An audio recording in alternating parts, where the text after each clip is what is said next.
Well. We got some big news today, guys. It's Dukes and Bell, our pre-show. We're on today at 2 o'clock on Sports Radio 92.9 The Game. Day is here, our executive producer. Big O's normally with us. He's got some things going on today. But look, let's jump into it, Mike, because it's ironic. We were just talking about this not only on yesterday's pre-show, but also yesterday during our show. And The news has come down. Brian Snitker stepping away. He will take an advisory role with the Braves after 49 years with this organization and being in baseball. And so, guys, 50 years, everybody wants to get to these marks, these milestones. Ultimately, Mike, it doesn't happen for him. We wondered if he'd step down. Just your initial thoughts, man, because we were just talking about this potentially happening. Well, to me, I mean, his legacy will always be tied to the 2021 postseason. Some of the best decision-making, excellent mistake-proof decision-making on when he would move Soler up in the lineup or Rosario, how he handled the night shift.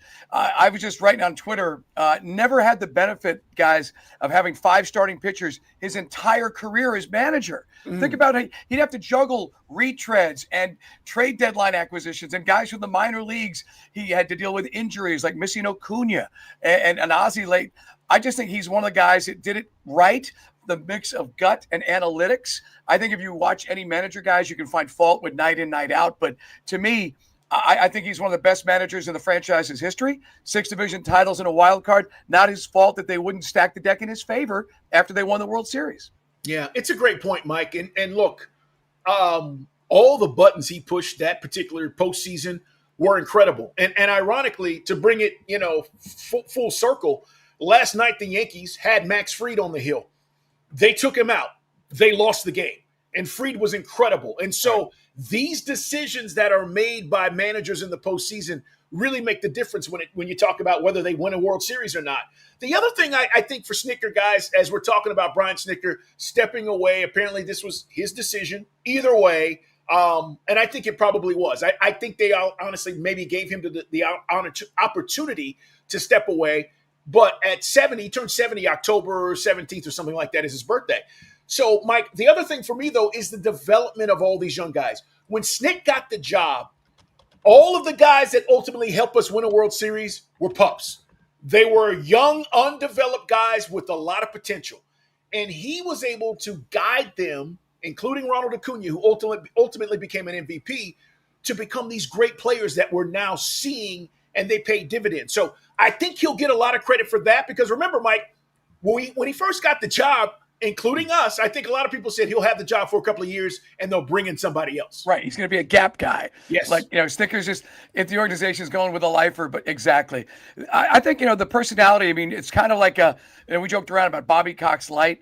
The guys love playing for him. Now, again, we can, if you want to get into the finer points, we got, a few days to break it down this week, Carl. I wish that, the Acuna thing, was he setting the right tone with some of the younger players? Did he always have Acuna's back, or was Acuna an immature pain in the ass? And that Freddie Freeman was right, that even though it sounds like old fart stuff, you got to have accountability in the clubhouse. Not Snicker's fault that you lose Freeman and Dansby Swanson. You lose clutch on the field. You lose some accountability perhaps in that clubhouse. But I just thought the way he managed in 21, look, the 23 season is one of the tires. Just making the playoffs in 22 to catch the Mets, making the wild card last year with all the injuries. Those are amazing accomplishments. I know it's a zero-sum game for most baseball, not most baseball fans love stats. I want World Series rings, but he did everything in his power. I just don't think the front office, not Anthopoulos' fault, but management gave him all the tools to get the job done after 21. Dede, what do you think, man? How's he going to be remembered, or what do you think about Brian Snitker? When I say Snitker, what comes to your mind? Obviously, just one of the most beloved Brave figures, right, and most beloved Atlanta sports figures in general. Unfortunately, like a lot of things that kind of somewhat run their course. I think that's what we were starting to run into with Brian Snitker, was the fact that Braves fans, Braves country, they loved him, right, rightfully so. But at the same time, the results that we were starting to get these last few years and last few seasons, whether it was, to Mike's point, things with issues with some players and just the results in general of the seasons, I think it was just one of those things where it's kind of split down the middle. People loved him. They didn't want to see him go. But at the same time, a lot of people probably recognize that maybe it's time for a little bit of a change. So I think it's good that the organization was able to allow him to make this decision versus it being a situation where they were like, look, we just got to move on. And it kind of maybe leaving a sour taste in the mouth of some of the fans. So, it's going to be interesting to see where they go from here and whatnot. But, again, I think he's, if you had your Mount Rushmore of most beloved Braves figures, I think Snit's on there. Yeah, we are talking to you guys about the decision that was made by Brian Snitker to step away as Braves manager. We have discussed, and we said we were going to get more into this, and now it's even more interesting because not only are the player decisions big, but now who's guiding the ship? Who is directing this thing? And you've got to figure that they've got a bunch of candidates that they probably had in mind already. That may range guys from somebody who's never managed that they may think about as an up-and-coming star to a guy like a Bruce Bochy who just got let go by the Rangers and is an experienced manager who's won as well. You just don't know where they want to go. But, Mike, I want to ask you this because a guy hit us up and he said, man, I think this season was doomed when we started 0-7 on the West Coast road trip to start the season. And then, it obviously went to hell. Right. But he said, if this was a winning season, do you guys think that Snit would have stepped away? Do you?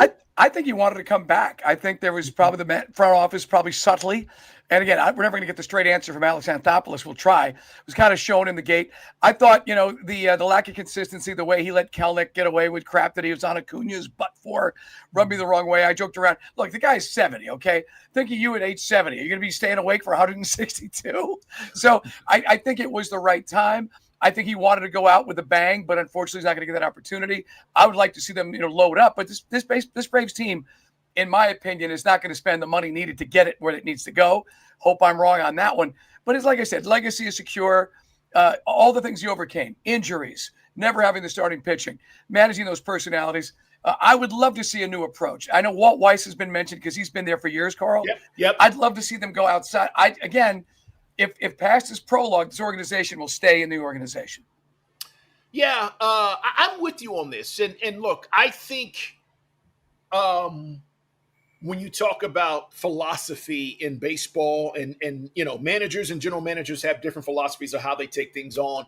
But I have to say, we got to trust Alex in this situation. And it's been a long time since we've had to trust a general manager to make this kind of decision, to your point, because it's just been – from Bobby Cox to Freddie Gonzalez, right?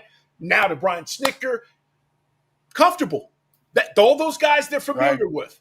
So Alex, he didn't start with the Braves. He's not a Braves guy from the standpoint he came up in this organization. Toronto, L.A. He's got a lot of connections, man. So I think it's going to be interesting to see where he goes with this, because I don't think he just feels like whoever is in the organization deserves the opportunity, and nor should they feel that way. You know what we want as Braves fans? The best damn guy to run the team. And it doesn't matter. It doesn't matter if he's with the team right now or not. So, Mike, I agree with you. I think that's a big part of this conversation is, if they're just going to settle. And I hate to say that, but that's what it's going to feel like. If Walt Weiss gets this job, Mike, they have settled. Yep. And Day, the other thing is, I think, whoever we go, and if they do go outside the organization, those are probably 10-1 odds. No analytics junkies. I think you want to find the balance. I don't want to be the Rays. And look, the Dodgers are the Dodgers. And I think sometimes Dave Roberts last night, they just relied on home runs beating the Reds. But sometimes guys get so tunnel vision on the analytics. That's why I thought Snitker, hey, Snitker, here's, okay, all right, I use that. That I'm not going to use. But I thought that combination of gut and the analytics was a perfect balance. So let me ask you that. Do you think in general, with that being said, because I was kind of thinking of this morning when I was working out, I'm like, I see the news about. Hold on. What'd you work out? What'd you do? Upper body? Today, slight chest, slight buys, but mostly cardio. Cardio today. All right. By the way, Carl, I got legs and arms in today because my wife goes, "Do I have a flat?" Yes, honey, the sidewall is blown out. So that's what I did. My God, getting those lug nuts off, man. Tough. Dude. Yeah. It's tough. I need a testosterone shot. But anyway, never about our day. Back to the conversation. Yeah. But I was thinking to myself, does baseball need a shift in general? We're seeing the shift in NFL and NBA where a lot of these teams are going younger with their head coaches. But my concern would be if you go too young with baseball, does analytics become the thing with some of these younger managers? Because they're coming up in an era of, you got to think about it, in baseball, most of these guys are playing until late 30s, right? Late 30s, 40s. So a lot of them are going to be coming out of this analytical world of that baseball has gotten into. So does going younger, would that kind of, I don't want to say damage, but would it become like total analytic baseball if they start to skew younger with some of these managers? Look, it's interesting. When Theo Epstein was hired by the Red Sox, okay, you got to go back. Actually, I think it was the Cubs after that. But everybody was like, who the hell is this young dude coming in here with all this analytic crap? And Theo changed the game. He really did. And to Mike's point, I'm not a big fan of it either. I still think there's a lot of feel to decision-making in baseball, the nuances of the game. But I only say that to say, there are trends, Day-Day. Theo Epstein came in and everybody wanted a Theo Epstein. Sean McVay comes in, everybody wants a Sean McVay, right? Who is that guy right now in baseball that you go, hey, this is the next dude that sees it differently than everybody else? I'm not sure, but that's what Alex gets paid for. That's what this staff gets paid to know, hey, there's a dude with the Giants that is seeing things differently, and guess what? This is a guy we need to go get. But Mike, real quick, I don't want what Mike was saying about the handling of Ronald Acuna. And if you're just joining us, thanks for being here on Twitch and YouTube and all the things, how to access this. We appreciate you. And also tell your friends, guys, we do it every day. But Mike, I want a guy also that can handle the clubhouse. I don't need just a numbers dude. We still have a lot of personalities in this clubhouse that either have to be built up, get their ass kissed, or whatever it's going to take to get the job done. And that's my thing, Dave. I just thought, it's funny because every time we bring this up, guys are like, well, where would you find another manager? It's like, for God's sakes, man. You got 30 teams. For God's sakes, man. You got 29 other teams. Who's hot right now? I know the Phillies are in the division, but is there someone on that bench? We can talk about what the Brewers are doing. Now, granted, the Brewers haven't broken through and won the big one.